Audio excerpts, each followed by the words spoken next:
Hello and welcome to another episode of The Blind Truth, and today we've got yet another special guest. It's a lady called Claire Hobson, and she works as a paralegal, dealing with the issues that we spoke about with Mike on our previous podcast of things like paternity fraud and all of that, and false accusations and all that. Yeah. So hi Claire, thanks for coming. No problem, thank you. And thank you very much. For those of us that don't know, and I might be one of these, I'm not quite really sure if I understand what the word paralegal is different from a solicitor. So, essentially, the best way to put it is the solicitor's the manager. I would say I'm the supervisor, or just below that. So I've got my legal education, experience. I'm part of a professional body of licensed paralegals. Right. So, again, it comes back, I can assist people with paperwork, like talking through the case, explain like what the legal jargon means, attend with court with them. I think the main factor is I can't speak for them. There are limits. I can't litigate, communicate with solicitors, things like that, but I'm very much involved. So you can't actually represent them in court? No. But you could be alongside a solicitor in court? Yeah. Ah, okay. Yeah, and I think anyone who kind of puts themselves forward in my role or as a Mackenzie friend to say they can represent them, they're misguiding the client essentially because they can't. Yeah, well, so they need to just be straight and honest about it. Yeah, what they can and can't do, because I suppose most of the people. So, do you specialise in the paternity fraud and the false accusations that we discussed with Mike? I specialise, like family law is my forte. Right. Yeah. There's I'm not saying I'm the be all and end all, but there's very little that I can assist someone with in family law. I deal with civil claims, small claims court, help with appeals. There's various other elements that I can help people with, but generally it's family law. Yeah. So do you advise pre-court and post-court? I would imagine. Yeah. A lot of the work gets done before court. Because it's kind of putting that stepping stone in place for when this person gets to court. Yeah. The court have a good picture of your perspective. Yeah. I suppose for someone that's never been in court, sorry to say, in my very early life I was in several times for various things, but it's quite a daunting experience, and it feels very sort of stiff and upper lippy, if that's correct. So, it feels a bit like out of your wheelhouse, your normal everyday activities that you would see, and it feels I remember the very first time, although I was quite a young man, I was 16, but it all looked very out of my control and I felt like I had no control of anything, like I was scared to death, really. So I would imagine if it's as important as being accused of something that you've not done, that's got to be debilitating, hasn't it? Of course, and the amount of people that phone me, you can hear the anxiety in the voice about this environment. They've never been in it. They don't know what to do. They don't know what to say. And again, that's the way I kind of give them. It's almost like a script or pointers to say, stick to them. Yeah, they're what you should focus on. Anything else comes with the process and the flow of the hearing, but that's what you need to make sure you get across going forward. Right. So would you say then, in your experience, how long have you been a paralegal, by the way? If you don't mind me asking. I started this in 2014. Right. As I've gone through my education, I've just carried on with it, and I'm here today. Right. So your 10-year anniversary then. Yeah. Yeah. Well done. So yeah, when it's, as you know, from when I did the podcast with Mike, from the false accused network. Yeah. One of the things that's always been levelled at me, and I don't know if it came across in the podcast, but it really is a subject close to my own heart. But it's always been a case of, stupid replies like, man up. stop moaning. You know, you'll get your kids eventually. You're supposed to just be able to walk away because you're a man. Just forget it, you know. And it's just not the case, you know. We feel everything that the women do. But when you moan about it, as I did, and as many have done, it's a bit like you're almost ridiculed for doing it, you know. And no one seems to listen to men at all. The CMS didn't listen to me one iota. I mean, I'll come back to the CMS because I think that can be a double-edged sword. Yeah. But I totally agree with you. And one of the things I tell my clients is, you can say anything you want in court so long as you say it the right way. Right. So it's a bit like taking a driving test. You can handle a car, but you've got to do it the way they want it done. Yes. Right. It's all about the wording, because I'm not saying I expect someone to know the linguistics of court or what the way a judge would understand something, but the jargon sort of thing, if you say things a certain way, there is a more likely to prop up or certain law, certain case law. Right. It gives the court that understanding that you know what you're talking about. Right. So they treat you differently then, I suppose, or not assume that you don't know what you're talking about. Yeah. I mean, it is bad that people's intelligence are insulted. Yeah. But sometimes you've got to play the game to get through it. Yeah. The everyday, I mean, I do it myself in life. I go off on tangents, and I think that's what, as part of nerves, anxiety, people kind of they'll roll with them. And a moment or an incident, and it's not relevant. Yeah, I train actors as part of what we do here at the studio. We have classes for actors, and when they come to us at the beginning and they're scared and they're in a room full of people that they think are a brilliant actor, you know, and all of that, they feel scared and they waffle. Yeah. They waffle because of it. You know, they just do. Yeah. And I'll be in court nudging them like, it's not important. Yeah, shush, Focus on that. Yeah, she shouted at you for putting your left shoe on first every day. It doesn't matter, don't worry about it. Yeah, exactly. And with the CMS, CSA, it's all part of it, I've been there as well. I think, I mean, again, it's a double-edged sword. I agree both parents should financially contribute. Yeah, so do I. I don't agree with the attitude of why should I give her money if she won't let me see a kid. Obviously, that's from my perspective, in the sense of my ex doesn't see our son, and that's his choice. That's over a trivial matter. But if I kind of didn't put that forward, he'd essentially have walked away scot-free. Well, my son doesn't go without, but why shouldn't you not be financially responsible? We both created him. Yeah, do you know what? In my opinion, he should want to. Whether he sees him or not, he's contributing to his son's upbringing because he's financially contributing. He should want to. But on the same respect, kind of on the flip side of the coin, I don't agree with CMS in the sense of if two parents have got equal care, or whether it's one day out of what determines as equal care, then why should there be contributions to one parent of the other? Both parties have got to provide for the children equally. If it's 50-50, yeah, of course. Yeah. But we know how, I suppose, strict the criteria of the CMS.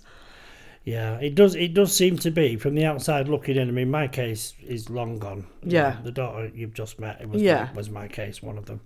And I was just instantly not believed. I believe because I'm a man. That's the way it felt to me, rightly or wrongly.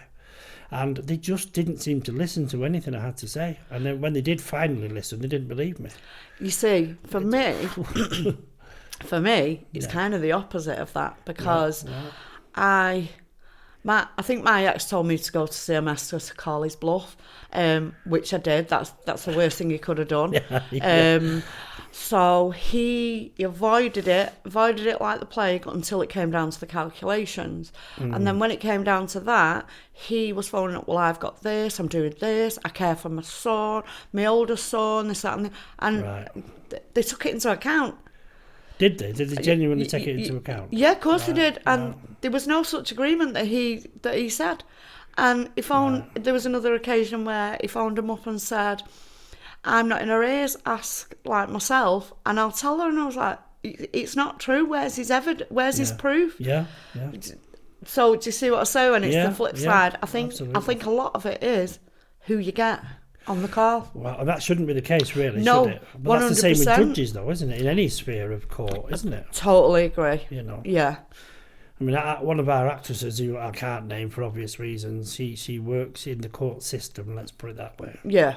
She's an usher, actually. Right. I won't say where, but anyway, somewhere in Manchester. And the stories that she's told me that goes on in the chambers behind it, it's unbelievable.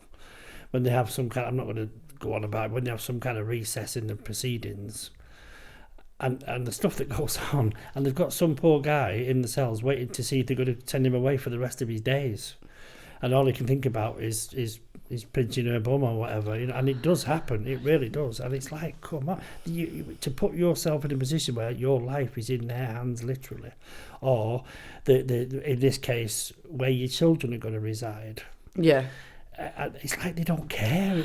I'm sure that's an isolated incident, but you know, it's like in one of the courts that I supported someone with, he was a fantastic judge in that sense. Yeah. But he actually was quite honest and said when he first got into this role, he was very much of the approach of the child should be with the mother and then spend time with the dad. But then he acknowledged, he held his hands up and said, but experience has taught him that's not the case. That shouldn't be the presumption. Well, that's good to hear, actually. Yeah. For me, that's really good for me to hear. Yeah. Hopefully for everybody to hear, because that overall feeling from I mean, I've been through stuff. I've got lots of friends that have been through stuff, and it always seems to be the man that loses. It just does. And people, people like you've just explained about your ex or one of your exes or however you said it, they let the side down by refusing to see the children. Yeah, and I mean, I could tell you why he doesn't see him. It's trivial, but only if you can. Don't you know? No, there's nothing. Well, basically, he doesn't spend time with him because he's not in his surname. What? I promise you. And that's how. And that's not for want of trying. I sent a message not long ago saying I am sick of fighting for you to see our son. Yeah. It shouldn't be me. I'm reaching out there for you to see your son. I'm not doing it no more. Yeah, well, why should you, really? Yeah. I mean, the offer's on the table. Yeah. If he chooses not to take it, then he's letting himself down, he's letting his child down, and letting every dad out there who wants to see his kids, he's letting us all down. He really is. Just the same as, in my opinion, and Mike and I touched on this, that we get a court order for a woman that says you must let him see the child Friday and Saturday or Saturday, Sunday, whatever it is. And then she just flat refuses to do it. And there's a whole myriad of excuses of all types. And the bottom line is he doesn't get to see his child for 6 months or whatever when he really wants to. And then there's no action taken against her for going against that court order. That's the bit that... And I'm saying her because that's the majority of the cases in my experience. And I've spoke to hundreds, if not thousands, of friends that have had exactly the same stuff happen to them. I agree. But again, I think it's the way that you deal with it. It sounds like misogyny, though, doesn't it? And that's been levelled at me a few times, but it's not. But we're not taking into account misandry. Misandry as well, of course there is. That's a word that seems to be forgotten in the English dictionary these days. Most people don't know what it is because it doesn't get used. Yeah. Because you get told, just man up, grow a pair and get on with your life. Well, hang on a minute, I want to see my son or my daughter or whatever. It's wrong. And but, see, that point you've just made there, a lot of people are in situations like, say, that they go to court, they go through the motions, they finally get contact, they think all this is over, and then the battle begins of more issues. And what sometimes, again, it's dependent on court and judge, what that then does is it reverses, I suppose, the perspective, because then this man will go with that approach. This man then goes, well, hang on a minute, I've proved, I've done everything I needed to do to get this contact, and legally, she's still doing what she's doing. Yeah, and she's still not having it. Yeah. So it's that perspective that then the court start to think, well, hang on a minute, is it this person? Yeah. So how long does that take, though? How many court cases of 6 months between each one before you get to something? At which point, what was levelled at me at one point was, well, she's been with her mother now for the last 5 years, and we don't want to upset the QED, you know, and we don't want to change anything now because the child's settled, and you should be glad. I was told you should be happy that your child is okay. But she wasn't. That's the point. See, if I'd have been helping you, I'd have said, well, what? So we negate the long-term damage over the short-term damage. Yeah, exactly.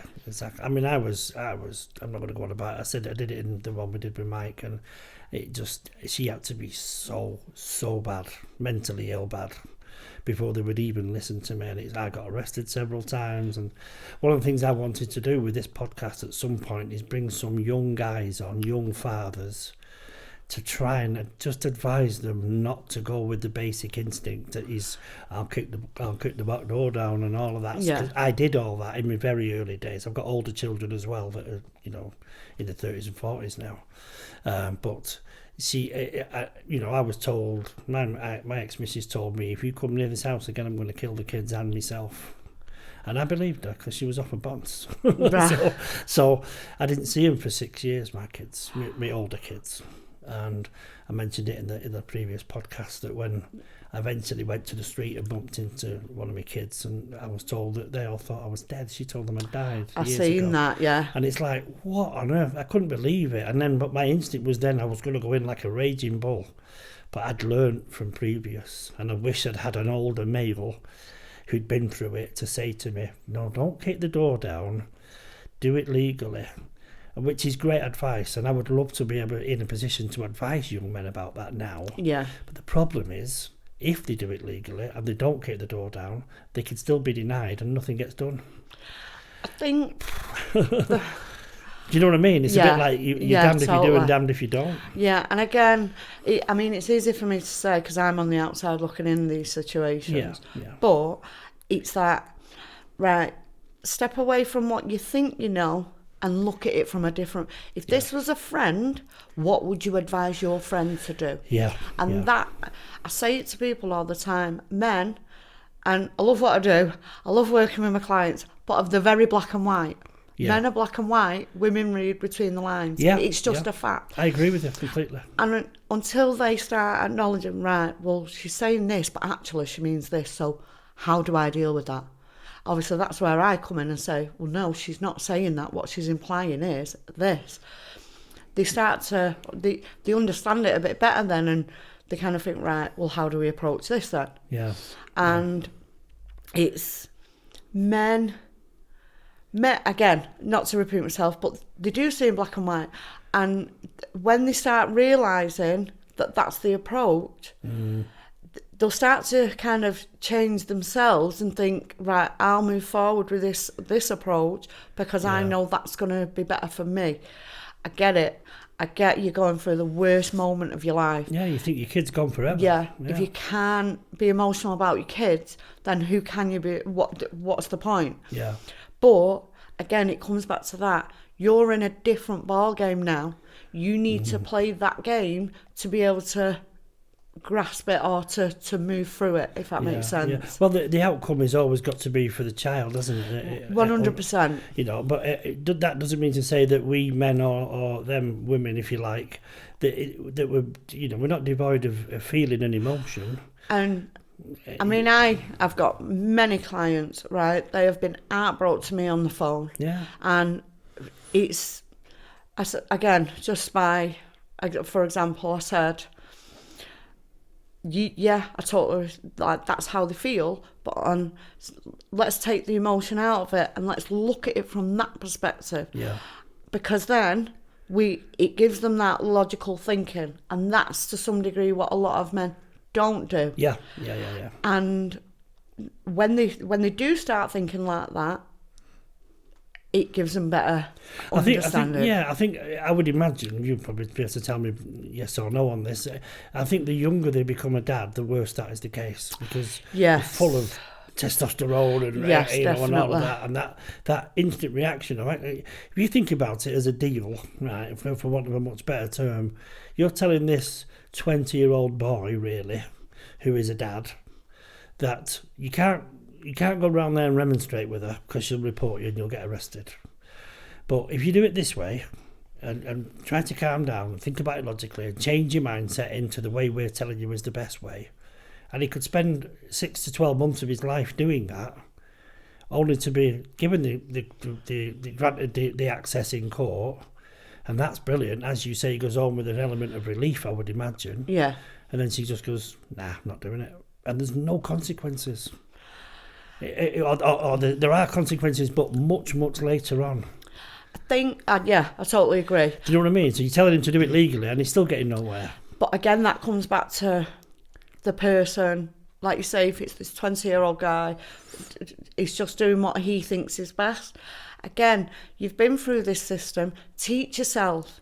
Because the amount of men that say to me, oh, well, I can't do this and I can't do that. And I say, but why? Yeah, you can. Yeah, you can. No, I can't. I've got no parental rights. Yes, you have. Priorities. On the birth certificate, no one's removed your rights. Yeah, it's about priorities. You could contact the school, do this.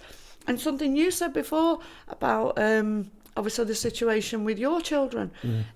If a client come to me and said that, I'd be like, right, well, you need to go and get your children and exercise your parental responsibility to remove them from that potential harm.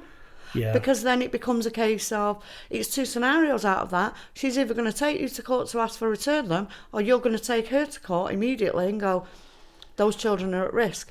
Yeah, well, my fear of doing that, and I did have a level of, I was a very young man, but I did have a level of understanding of it. Yeah. And my fear of doing that was that we'd both lose them and they'd end up in care. Right, and again... And I didn't want that for them. I've heard that time. Yeah. Why would they end up in care?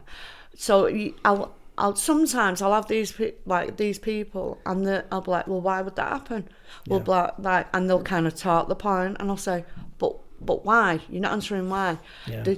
There would be no reason. There's a threshold that public law, local authority have to meet to remove the children from the care. Why would they remove your children from you or mum or any other member of the family? Because if there's a parenting assessment or removal, that's what they've got to do as well. To then put these children in foster care. I think the overriding kind of consensus for the young male is that he's not going to get them on his own no matter what. So it's either they live with mum and I get to visit, or if I kick off and say she said this, she's going to do that, then neither of us are going to get them. Because they'll never get... You get the feeling I did, certainly, that they would never ever be given over to me just because I'm male. Rightly or wrongly, that's what I truly believed at the time. So it's a bit because of what you see and what you read in the papers and on the telly at the time. It just seems to be the default position. As you said, all credit to that judge who changed his mindset. But it seems to be that it's automatic that they go to the woman, the mother. Yeah. You know, so you think, well, if that's automatic, that means I can't have them, or him, her, whatever. So if I kick off with this, if I go report her for this, they're going to just get taken away from both of us. And even then you hear horror stories of that. I know a lady that I won't name her again, she contacted, as we called it at the time, social services, because her new boyfriend turned out to be violent. And she asked, this is a woman as well, by the way, so it proves it's not misogyny again. She asked them, can you take my kids temporarily while I get rid of this guy, because he's not going away. She had the police involved, and he just kept defying all the orders. He was going to come round no matter what. And they said, well done, you've taken a very brave, well done, a good decision. But it took her 8 years to get them back. Again, it's just wrong. I've got female clients. I don't specifically like help men and support men. I help women as well. Of course, absolutely. And you've just kind of mirrored a situation for someone I'm speaking to at the minute. Right. So that I think when it's the women's side of things, it's more the professionals. As daft as that sounds, I think that it's not necessarily the court system. The women's are, in a weird way, the men themselves. It's the person in the middle, the professional, whether that's local authority, CAFCAS, because... Siding with the mother automatically, you mean? No, so when it's a female client, right, I tend to see the issue is, we'll just use social services for example. Yeah. So if a woman's kind of going through this issue, social services are the issue. They're siding with dad. They're believing all his lies. And again, women, obviously, both men and women can be victims of abuse. Of course they can, absolutely. It grinds my bones that people, that especially women, use it like for legal aid purposes, it's wrong because then you'll have some other female that really could do with that legal support and she can't get it because she's £1 over the threshold. Yeah. Do you know what I mean? And as a woman, I can say that. It's wrong. I mean, you have to draw a line in the sand somewhere, but when it's £1, surely there should be a buffer zone at least. Yeah, I mean, again, I'm talking, this was years ago. I was helping someone and that woman really, really needed professional help, legal help, but because she was co-owner of a house, she couldn't get it. Yeah. So obviously she came to me and her ex, he just manipulated everyone around him. Yeah. And that poor girl was a wreck. The anxiety that came over her, even knowing he was in the building. Right. So he's obviously he's done all kinds of coercion, threats, all kinds of stuff, I suppose. Yeah. And again, it's wrong. It's wrong. And I know people where they've challenged the legal aid to say there's no proof. There's obviously this, that, and the other, and the legal aid haven't done anything. They've not recalled the funding. They've not looked into it. Yeah. To some degree, that element of the system is wrong. So let me ask you a question along those lines. Something that Mike touched on was there are solicitors, or let's just say legal people out there, that are encouraging mothers to falsely accuse in order to get legal aid, because it changes the sphere under which they come. If it's just a divorce, she's not going to get any legal aid, neither is he. No. But if she says, well, he's done this, said that, hit me with that, whatever, then she qualifies. Is that true? I mean, I'm not saying is it true that they encourage them, but I mean, I've heard this from legal people that have told me to my face, yes, sometimes they give them a hit list of which one to use. I mean, that's disgusting if that's true, isn't it? I can't answer that in terms of the solicitor side of things. Sure. But what I can tell you is there is certain charities where you could put 50 statements in front of me and I'd know it's all from the same charity. Right. So they have a generic sort of... Yes. There's terms of phrase so that they will use, or someone might say, well, he did this, or well... You know that's not allowed. You know that's controlling behaviour. When actually, if someone said, it could be an example of, I'll just use, I'm going to the shop, do you want out?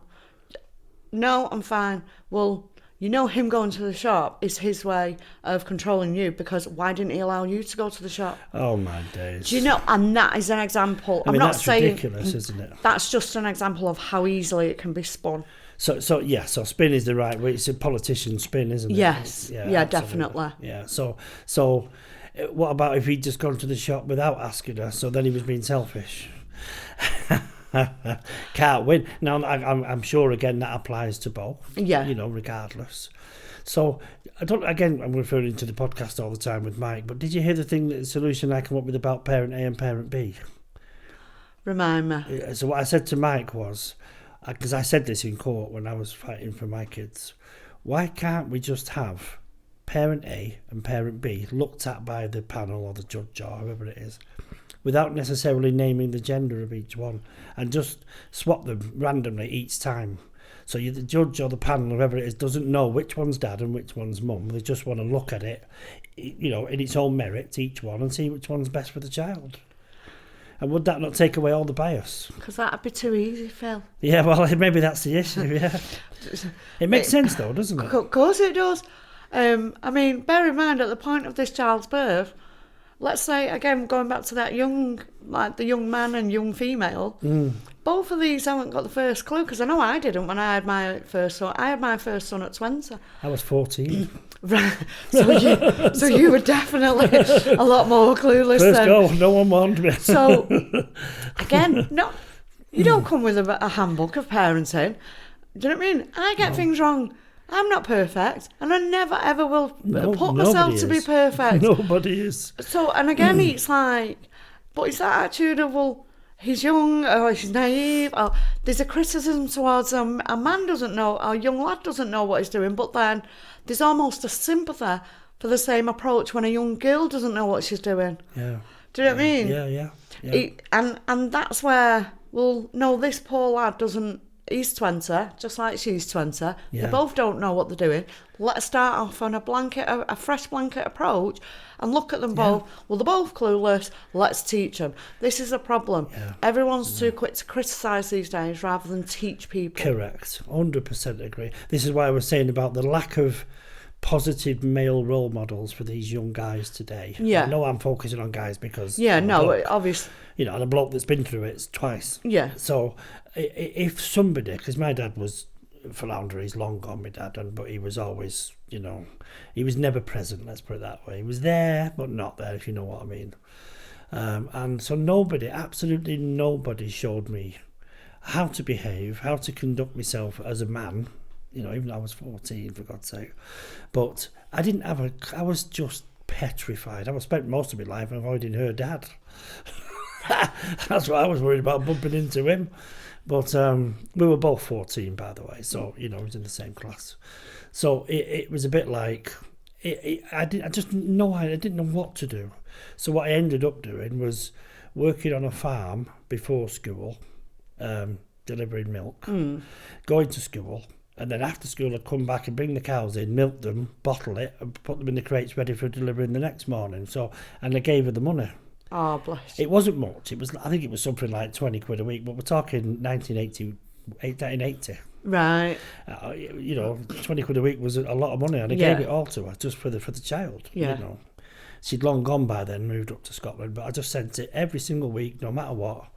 And then later on, when I was a bloke and I got businesses going, and I sent the money and did what you do what you have to do, don't you? But, yeah, of course. But that was a kind of an instinctive thing. Nobody told me to do that. Nobody made me do that. But I think, I never really, I didn't meet him till I was in my 30s. Right. You know what I mean? And I had a pub in Stockport, and he just come walking in. And I was like, and he's 6'5", and I'm like, Christ. You know, it was a bit of a shock. But I believe I did all that I could, instinctively. But these young lads today, they don't have that instinct, I don't think. They need teaching. I totally agree. Yeah. I mean, again, I look at because I'll probably show my age yet, so I've got a 22-year-old and a 2-year-old. Wow, have you? Yeah. So, using my eldest as an example, I look at him, like, at 13, 14, and... There's not a clue. Obviously, if that had ever happened, of course I'd have supported him. But you're a child yourself at that age. You shouldn't need to be an adult at that age. No, you shouldn't. Do you know what I mean? No, so the fact that you kind of took it off, like you had the initiative to do that, and all credit to you. Well, thanks for that. I've always been that way in terms of working anyway. But even with my now disabilities and stuff. I mean, I've got cancer as we sit here right now. Right. I'm a cancer patient, and I've been battling that for a number of years. I'm in remission. Yeah. I'm all good. I've been left with something called myeloma, which is blood cancer. For the rest of my life. I'm always going to be on treatment, fair enough, but great prognosis. But I'm still working. I'm still trying. Still pushing as much as I can. That's all you can do. Yeah. Because even, I mean, going back to kind of the whole contact situations, I say to people, right, whatever happens, we can't predict the outcome, but whatever happens, you need to be able to walk away and go to your children when they're 18, because children want to know the truth. 100%. We as adults want to know truths when someone tells us a lie. Yeah, so true. of course these children are going to want to. Yeah. And then when it gets to that point, you can say, I fought for you. I did everything I could. I tried. Yeah. What more could I do? I think at that point later on, my older kids have all come to me and said, to my surprise, we knew what was going on, you know, Dad. We heard, but I thought they were kept away from it when me and the mother was rowing and all of that. They heard every word of it. They told me they'd heard. They heard me screaming and crying to see me kids. They heard me, and it upset them. Yeah. But she still didn't buckle. She still didn't, allow it, as it were. I believed, without any sort of real education, I totally believed that she had every right to tell me no to see my children. I believed that was the case. You see, again though, and I can understand that perspective, a lot of men do. Yeah. Do you know what I mean? Because again, no one's telling him, well, actually, this is what you can and can't do. Yeah. This is what you shouldn't do. But if ever that's the situation, you are entitled to do that. And in one sense, that's why I got into this whole thing. Right. Because people need to be aware of what the rights are. Of course they do. And I like to say, not in a kind of big-headed way, but I think I'd like to, if I ask some of my clients, they'd say, you've made a difference. I mean, we can't predict the outcomes. We can never predict the outcomes. You can't guarantee them either. But without someone like myself, whether it's me or the next person, they've got one step closer to their kind of situation being resolved. Right. And they can walk away knowing they've tried, they've fought, they didn't necessarily, and it's wrong to use the term win and lose, but they didn't win. I know what you mean. But obviously, they can walk away and go, well, you know what, I tried. And it's like going back to what you've just said then, again, that's another key aspect to say to people, because what these mothers aren't thinking of at the time, they're acting like this and they're kind of stopping the child from seeing the father, because that's, and I say that because I know that's usually the consensus. Yeah. So what they're not realising at that point in time, when this child's like four or five, and that's their situation now, in 10 years' time, this child is going to want answers. And when them answers and the truth comes out, that's going to impact the mother's relationship with the child, because this child's been brought up on a lie and gone, well, you told me this, and actually, it's that. Yeah. And do you know what's weird? You should say that as well, because with that, I don't want to keep waffling about my stuff, but that same mother of those two children I'm talking about, as they got older and realised and had heard me fighting and crying for them to see them, they as soon as they see, it seemed to me anyway, as soon as they started to develop their own opinions that didn't necessarily match with hers or mine, their own opinions of what they'd seen and heard, she turned up at my house when they were in their early teens and dropped them on my doorstep and left. And just dropped, because she couldn't stand the fact that they were telling her, you said this, as you just mentioned, you said this was the case, you said that, but actually it was this and that. So what's the truth? She couldn't handle it. See, she lost them. That's another point. They never went back. These people create these monsters, and when that monster backfires on them, they don't like it. I have to say though, she was a brilliant mother in terms of the care she had for them and the way she looked after them. You know, I mean, she was full on. She dealt with everything for them. Yeah. Single-handedly, because I wasn't allowed to be part of it. I walked one time. This is another little ditty for what we. I lived in Cheetham Hill. Oh, right, yeah. They lived in Reddish. Right. In order to get them a Christmas present, because one of them was actually born on Christmas Day. Right. So in order to get them Christmas presents one day, I didn't get the bus. I walked it from Cheetham Hill, carrying these bags of Christmas presents. I lived in Stockport and I know that area, so I left them in the shed. And it was years and years and years later, after they came to live with me, by their own volition, they said, and I mentioned these, and they're like, never got them. And I found out from her she set fire to them without giving them to them. You know what I mean? I starved through Christmas for them presents. See, that's another thing that you've just said there. Yeah. So when when they say indirect, send cards, letters, that type of thing, and this professional is involved, I always encourage my clients to say to the professionals, ask the child if they got the card, ask the child if they got the letter, because when this poor child goes, what are you talking about? Again, that's swinging the pendulum. Yeah, well, she told them I was dead, so how could I send Christmas presents? So she really left herself with no choice. She made her rod for her own back, essentially, by them saying them words. But they worked it out eventually for themselves, and she lost them. Mentally, she lost them. Again, I can't, as a mother, I cannot fathom. I mean, the situation with my toddler's dad, I would never utter them. You might never see him in his life, but I would never utter them words to say, he's dead. Because... Oh, can you imagine? No, I mean, it takes one chance moment. It's pretty evil, actually. It's pretty... I mean, what an horrible thing to wish on somebody, because that's what it comes down to. Yeah.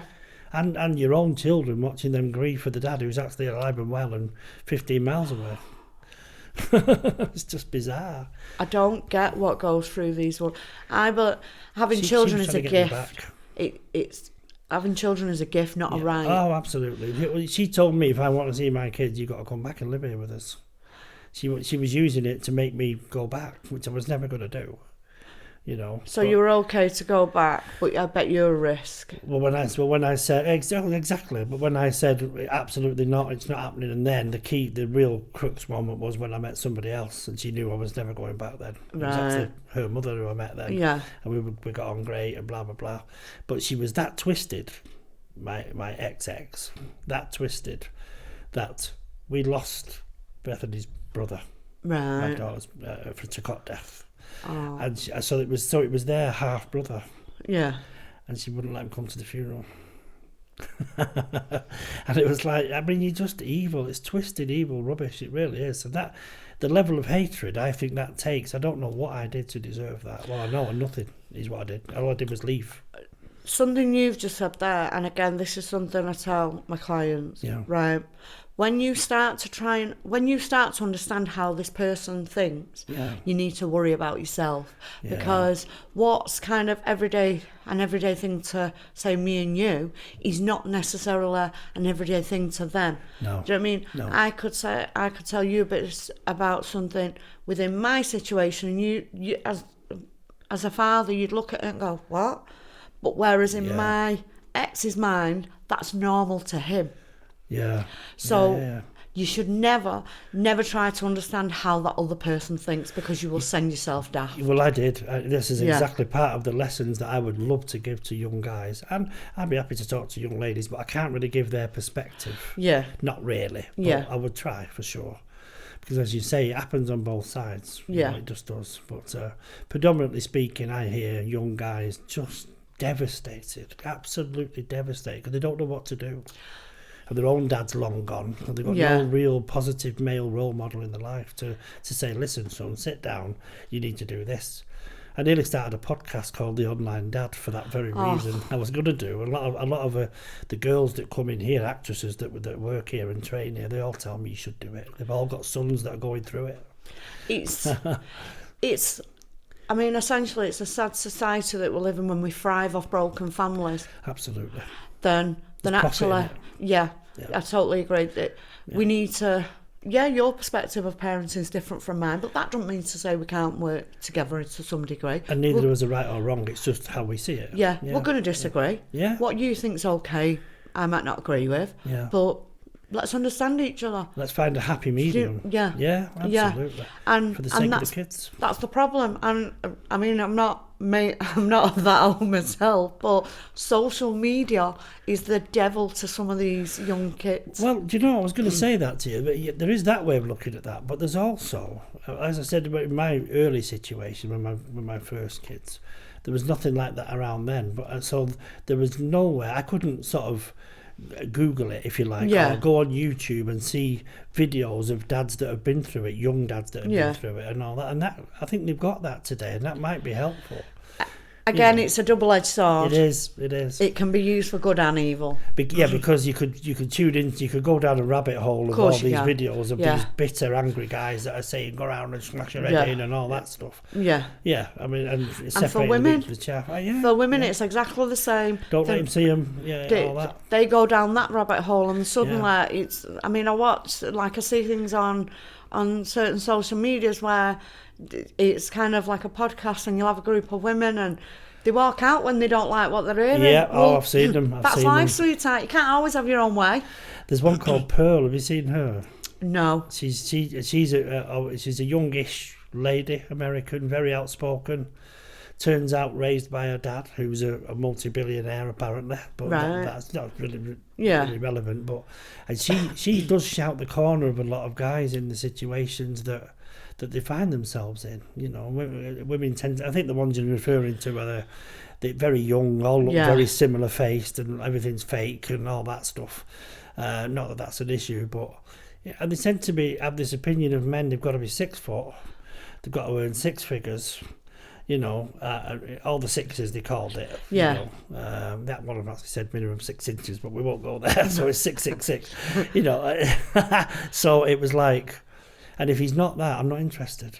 I watched something probably similar, and it was basically saying who is making these women accountable, because they're creating society is creating these young girls that are kind of, yeah, of course, you want the best for yourself. You shouldn't expect anything less. But what makes you think you shouldn't have to work for the best for yourself? Yeah. Where is your self-pride in that sense gone to think, well, why should a man who could have worked out hard for 20 years of his life to get what he's got, what justifies that you deserve that? Half of it when you leave after a year. Yeah.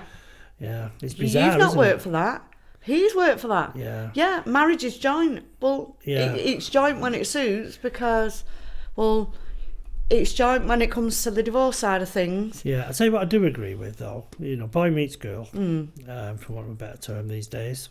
And they both got nothing. Yeah. And then they decide, well, I've got this idea of a business and it works out great. And then she looks after the house and the kids. It could be the other way around as well, by the way. One of my kids was a house husband for a while and it worked really well.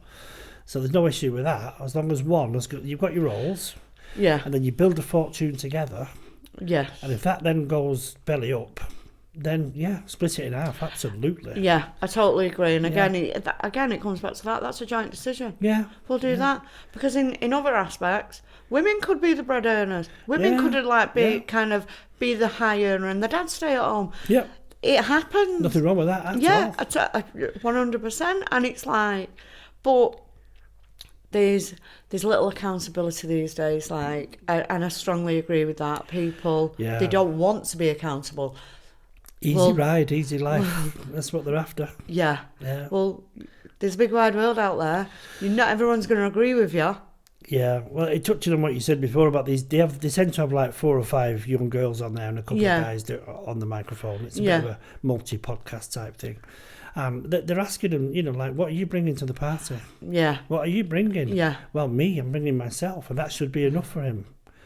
Well, okay. But he has to bring 6 figures, all of that stuff. There's a whole raft of conditions that he has to adhere to, but she just has to turn up. And this is the irony of equality, isn't it? But men are their own worst enemy, though, because they let that happen. Yeah, I totally agree.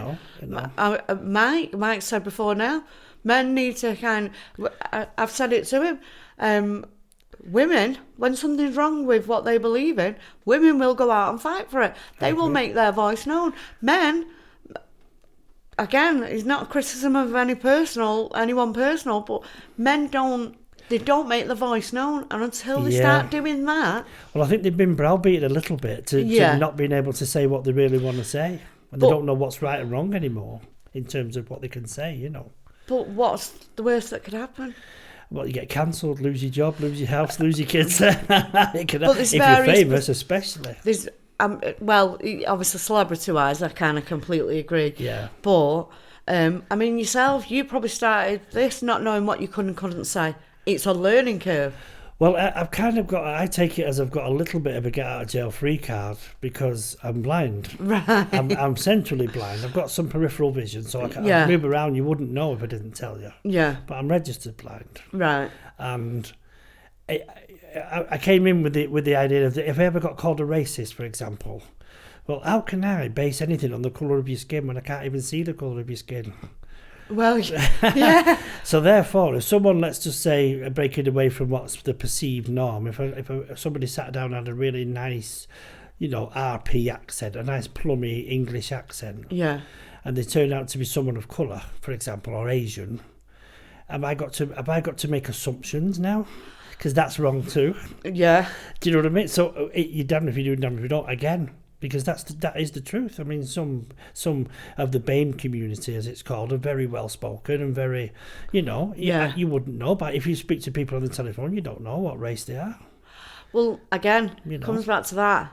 No one wants to be wrong these days. And again, it's that attitude, isn't it? I completely respect your opinion, but that doesn't mean to say that has to be forced on me. Yeah, I'm entitled to my opinion in the same way you are. 100%. But it's 100%. An opinion, unless it's been proved as fact. But then you have to have the cojones to go, do you know what? I was wrong.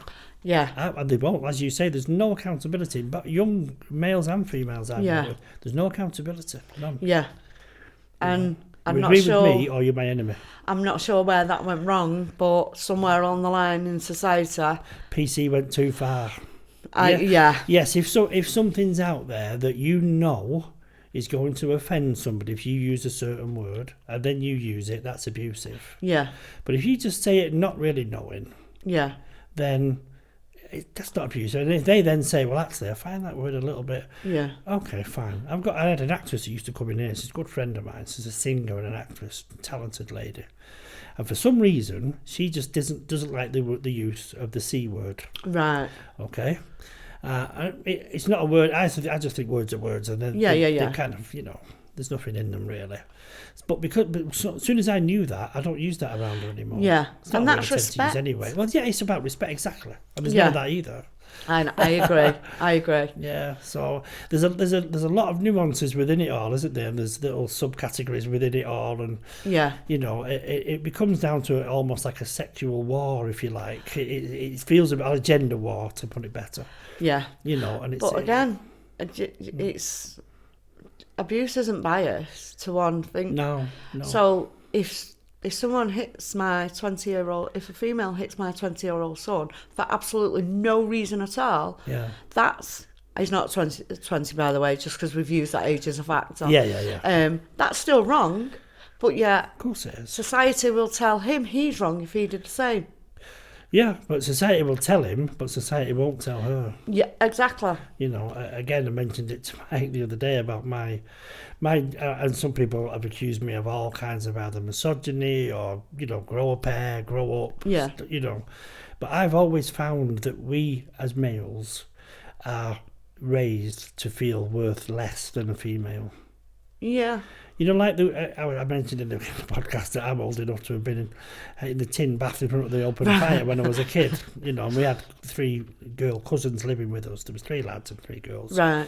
And I was the youngest of all 6 of us. So therefore, I was last in the bath. I was dirty when I got out than when I got in sometimes. But my point was, though, that our privacy was given no credence whatsoever. We were lads. Oh, if you've seen one, you've seen them all. We were just forced to stand there and wait for our bath, whereas the girls were always fully... If there was only 3 towels, they got them. Right. Because their privacy was far more important than ours. And as a very young boy, I'm talking 4 or 5 here, I've got memories of this that lasted till now. Because that sense of being worth less than everybody else has an effect later on. Which probably contributed to when I said, I just assumed that she had the right to take my kids and I couldn't do anything about it.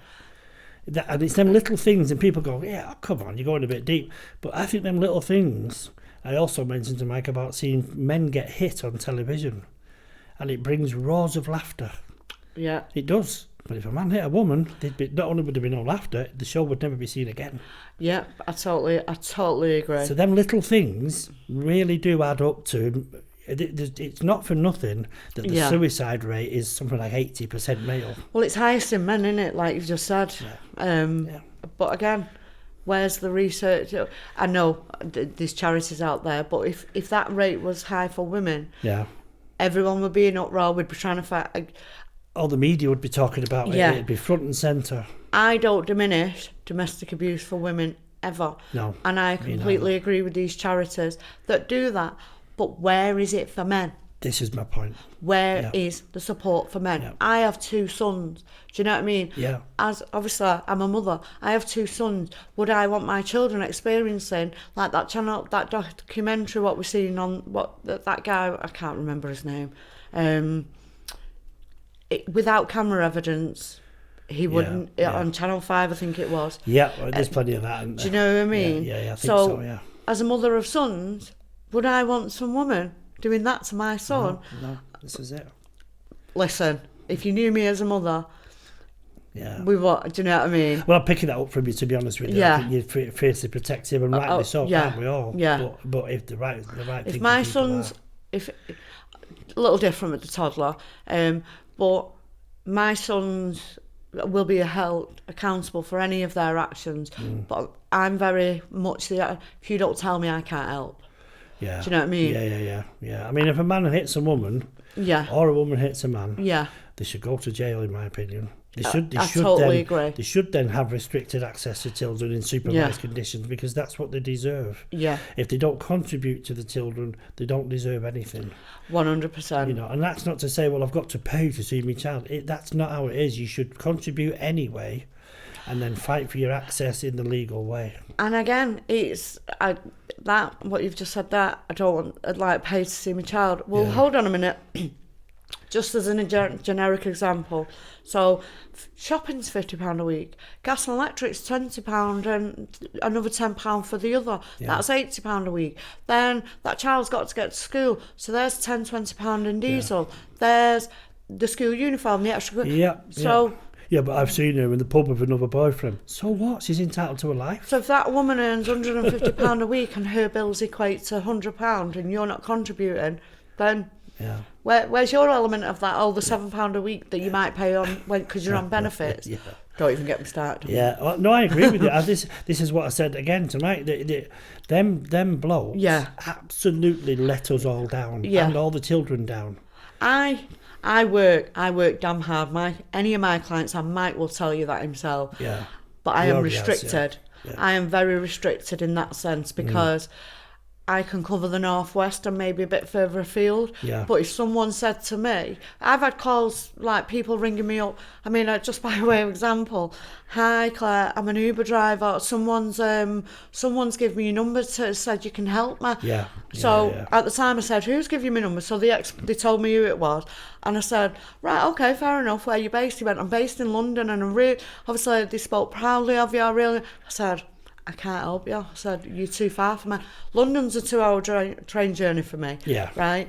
If there was a better father figure in my child's life, do you know what I mean? Yeah. I am impacted because of his lack of action. So his lack of action is actually impacting other men in his position. Of course. Yeah. But these men that don't want to pay that on the basis of why should I pay if I don't see my kids? Yeah. They don't think about that. And the long-term picture, as you said, 20 years from now, the kid's going to know what you've done and respect you. Even as an adult, my eldest doesn't go without. My children do not go without, whether it's financially. I can feel that from you. Do you know what I mean? I really can. We've already booked next year's trip to Florida. Oh, there you go. It's things like that has come from me. And if his dad ever wanted to kind of come and see him, do things like that for him, by all means. But again, I get £7 a week off his dad. You see, there was any guys out there that were in that position where they're not contributing, and I'll say this to everybody out there: if you want to come on this podcast and talk about your side of things, let's do that, because I'd love to hear what you've got to say, because my opinion is you're letting us all down, end off. But that's the blind truth, I'm afraid. So yeah, I agree. And just even by way, if they don't want to pay them over direct, what stops that person putting £5 a week in an account till that child's old enough to get that money? Well, are they entitled to ask for receipts for stuff? No. Right. So you can see why there's ordinarily. So she needs some shoes. Okay. Well, there's 40 quid towards the shoes. Let's say they're 80 quid. I don't know what they are these days, but so. He's not then entitled to say, well, I saw you in the pub that night. Was that with my 40 quid? Well, no, there's the receipt for the shoes. Well, that's just a kind of thing, I think, more of a personal perspective. If that was me, if my ex ever said that to me, I'd go, the shoes are on his feet and there's the receipt. Yeah. But, buy the shoes yourself and then you...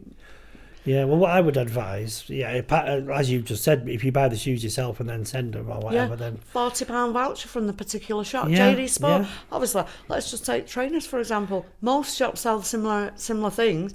Go and buy a gift card towards the store itself. And then it can't be used on a bottle of vodka, can it? No. So, yeah, I suppose so. But, I mean, I think perhaps another good bit of advice might be to the young guys and girls, I suppose, that you can, as you say, buy it yourself, or just take a note of everything you've contributed. Yeah. Just write it down yourself, date, time, what it was for, blah, blah, blah. Just keep a note of it. And then it's something to refer back to at least. In all fairness, CMS, they do accept personal agreements. If they know two people have got an agreement between themselves, they accept that. Did they really? Yeah. That's news to me as well. Yeah, because again, going back to briefly about how my ex got his lowered was because he said him and his older son's mum have their own personal agreement, so they factored that into our calculations. Right, fair enough. Yeah. I mean, that's why obviously with that side of it, but they do it. Right. Wow. So started to wrap this up, Claire. I'm sorry it's been so short. I could be here all day. Well, to be honest, I've said the same with Mike and others. Yeah, I'm the same. I could talk to you for a week. Yeah. And if you ever want to come back, you've only got to let me know and we'll do it. We'll carry on. But so just to end it on, do you think it's getting better or not in terms of equal rights in the family courts? I think it is. There is a little more headway. Again, I've got a couple of clients who now have the children in their care. Right. I've got a couple of clients with restraining orders against the female. Right. It is a swings and roundabouts. Is that because women are getting more laddie? Or be getting more... To some degree, but I think men are realising, no, this isn't right. I shouldn't be treated like this. Right, good. I'm glad to hear that. Actually. And again, educate yourselves. Like, if you don't know something, ask someone. Google. There's no harm. It takes 2 seconds to Google. There's people like me out there. Do you know what I mean? I've got a Facebook page. I've got a website. Nothing stops you just saying, well, this is my situation. Do you want us to put your website at the bottom of the screen now? Yeah, you can do. You'll see that just here, at the bottom of the screen. This is to get in touch with Claire directly. My website's quite simple. It's familylawparalegal.co.uk. Right, familylawparalegal.co.uk. Yeah. 3 W's, obviously. Yeah. And educate yourselves. Don't create... I apologise the way I'm going to say this. Right. Don't complain about an issue that you've not done nothing about. No, absolutely spot on. Yeah. Get your facts right first. Yeah. And then if you feel it's against you, and you want to complain. Come on here and complain, no problem. Yeah, and just as a quick summary, like, again, these men that don't know, they do have equal rights for the school information, medical information, all things like that. Right. That they have that right. That should, and don't let anyone tell you otherwise. But does that come as a surprise to them? Because going back to my situation, although mine's 20 years ago, I was completely shut out from all of that. Yeah. I went to pick up one of my kids from school and I was stopped from picking him up. And I was told, unless the mother says so. Now, legally, nothing actually... There's nothing legal in place to stop you from doing that. Now, I'm not saying, please do not take my words to say you can walk into school and take your children. Oh, of course not. That creates more issues than good. Unless there's some kind of restraining order, there's nothing to stop you really, as long as it's done in a proper way. But even that's got to be done carefully, because then there's an issue of infringement of parental rights. Educate yourselves. Yeah. Well, 100%. A very quick anecdote on that. When I was bringing my daughter up alone, which I was, after we'd gone through court and I got custody and all of that, she'd had her PR completely removed, my ex. Right. Under the Mental Health Act. She wasn't healthy. I had a friend, Teresa. Hi, Teresa. She'll be watching. And we used to pick each other out. Our daughters were in the same class at school. And if we both used to work car auctions, buying and selling cars, separately, and we didn't do it together in any way. We were never nothing but friends, of course. But if one of us got caught late at the auction, the other one got to school first. You just pick them both up. Pick them both up, take them back to ours for a bit of tea and wait for the other parent. And the first time it happened, when I was picking them up, I was stopped from picking up her daughter, purely based on the fact that I was a man and I was told that. I can't just let you walk out of here with somebody else's child. I get that, and that's right and proper. But my issue was she, Teresa, my friend, had picked up my daughter on at least half a dozen occasions and no one said a word. Not a word. So again, it's not just being misogynistic, it's not being anti-female in any way. That quest for equal rights has real implications sometimes, because she could have been a nutter, she could have been a screwball. I think one thing, like, as we end it on, be the change that you want to see. And when I say that, like, again, if that was a man, like, the same agreement in someone approaching a primary school today, well, you're aware that I've got permission to pick up this child. You didn't do that with this mother, so why are you doing it with me? That's exactly what I said. And to be fair, Phil, who was the headmaster at the time, we all got frog marched up to see him, on my insistence, because I was not happy that it would be allowed to go the other way as soon as and by the way, they knew us all personally. Yeah.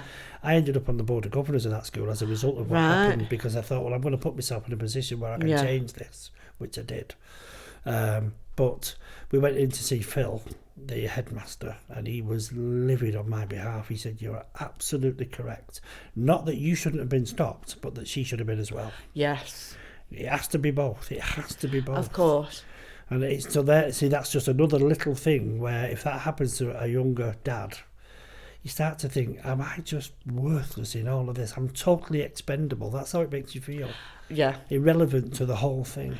There are some absolutely fantastic dads out there that are better than the mothers. Yeah, it can be. Yeah. Just because you give birth to a child doesn't mean to say you should be a parent. No. Do you know, some people aren't designed, and that is, again, we take this approach of that mothers are the be all and end all. Yeah. And it's not fair. And I'm not saying there are men are wrong, their actions, but there needs to be that equality and a fine balance on both parents. Parent A and parent B, let's push for that. Because again, the parent doesn't have a right to see the child has a right to family. There you go, to see both parents if they are fit and proper people. And that's another aspect. Yeah. The mother doesn't have, it's not that mother's right to have that child in her care, or the father's. No. That child has a right to a relationship with her mum and her dad, or his dad or his mum. or her dad, absolutely. 100%. And I think that's a good positive note on which to wrap it up. And again, your website will just be here now, so you get in contact with Claire directly. Don't go kicking doors down. Talk to Claire. Leave that to me. Claire will kick the doors down for you, she can get done. But listen, not physically. You so much. Thanks for coming, Claire. I really appreciate your time. Thank you so much for having me.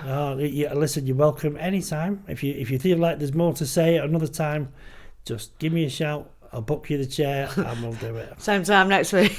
Yeah, no problem. Start becoming a support session. Well, I'd love to. I'll tell you, because also with the facilities we've got just from the other side of that wall there, we've actually got a phone-in ability. All right. And I'm thinking of doing that soon. If you want to be in on that, and Mike's going to do it, I think you're fine. You can welcome. Yeah, obviously just like during the day type of thing. I have difficulties with childcare, so it couldn't be an evening. Yeah. But I'm up for that. Well, we've always got people here who can look after you little if you bring them. It's a little hurricane. So the Margaret, who I'm thinking of, who works here with us, she's got 2 sons and they're older now. They're actually in a similar trade to me. But she's great with kids. We run special needs kids classes here. And stuff. Do you? Yeah. We're on Saturday, but definitely. I mean, if you want to kind of do it like a phone in, love to. Obviously. Like the calls would have to be brief and people would have to be specific. But I'm happy to do something like that. We could put like a 30-second delay on it as well in case one of them goes, "Oh, you're a bitch," or whatever, because that's what people, just general public, do that stuff, don't they? So we definitely have a dump facility, as it's called. Yeah, that's not a toilet. That's a cough switch. Let them be like that. They'll say. Yeah, but let's do that sometime. 100%. Brilliant. Okay. Thanks again, and thanks to you all for watching, and we'll see you again next time.